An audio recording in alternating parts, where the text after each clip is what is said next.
Өткеннен азат болу үшін кешіруге дайын болуымыз керек. Өткеннен өзіңді өзің азат ету мен жұрттың бәрін, әсіресе өзіңді өзің кешіру үшін біз өзімізге таңдау жасауымыз керек.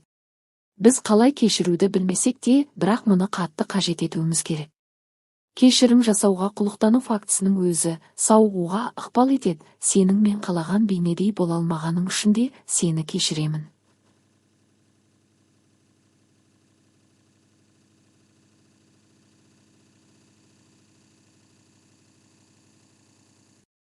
Мен сені кешіремін және сені толықтай азат етемін. Осындай тоқтамға келу, сіз кешірім ететін адамды да, кешірім етушіні де азат етеді.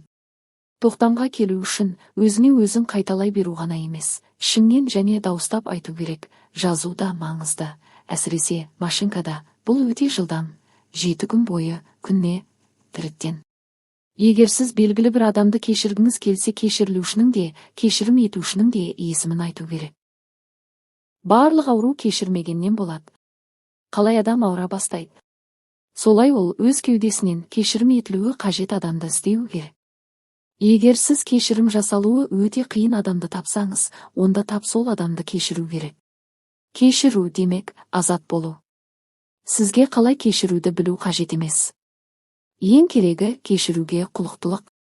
Ары қарай сізге жаратушының өзі көмекке келеді.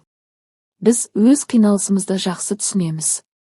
Бірақ кешірім жасауға тиісті адамдардың да қиналысты басынан өткеретінін қабылдау бізге қалай қиын. Солай олардың да басқа әрекет жасай алмағандығын түсіну қажет. Маған адамдар кеңес алуға келген кезде, олардың проблемасының шығу негізіне басым ауырмайды.